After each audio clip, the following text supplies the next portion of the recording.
Hujambo mwanamichezo wa Star Africa Network, kama ndo kwanza unajiunga na channel yetu, bonyeza neno subscribe, utakuwa tayari umejiunga na channel yetu.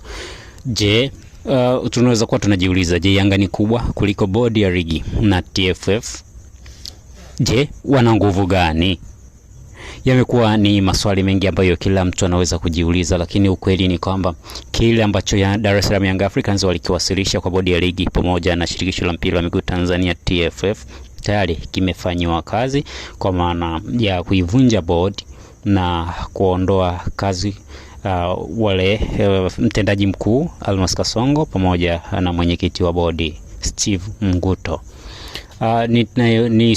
Nikusomee taarifa kwa umma iliyotolewa na bodi ya ligi kuhusiana na mchezo wa dabi ya Kariakoo ambao ulitarajiwa kuchezwa Juni 16 kwa mjibu wa ratiba iliyokuwa imetolewa. Taarifa kwa vyombo vya habari. Bodi ya ligi kuu Tanzania TPLB imeusogeza mbele mchezo nambari 184 wa ligi kuu ya NBC kati ya klabu ya Young na klabu ya Simba Sports ambao ulipangwa kufanyika kwenye uwanja wa Benjamin Mkapa Juni 15 kuanzia saa 11 kamili jioni. Mchezo huo sasa utafanyika Juni 25, 2025 kwenye uwanja wa Benjamin Mkapa kuanzia saa 11 jioni.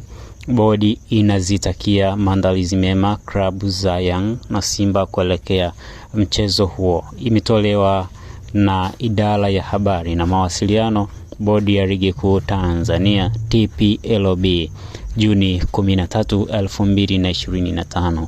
Ikumbukwe taarifa hii imetolewa ikiwa ni masaa 72 kuelekea mchezo wa Kariakoo Derby uliopangwa kuchezwa Juni 15. Je, Young Africans ni kubwa kuliko bodi ya ligi na TFF?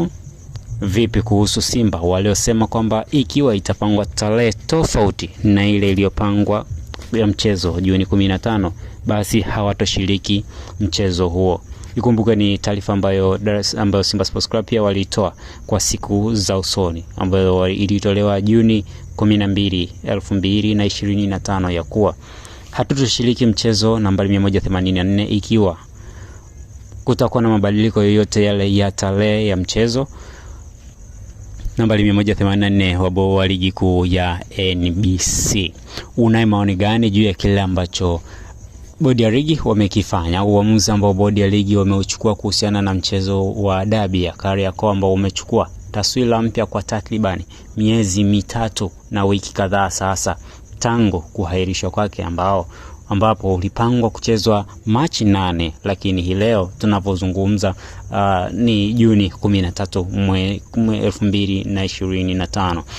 Hivyo mwanamichezo shabiki na mpenzi wa klabu ya soka Simba, mwanamchezo shabiki na mwanachama na mpenzi wa klabu ya soka Dar es Salaam Young Africans, jiandae kwa ajili ya mchezo unaotarajiwa kuchezwa ama kufanyika Juni 25 mwaka 2025 katika uwanja wa Benjamin Mkapa.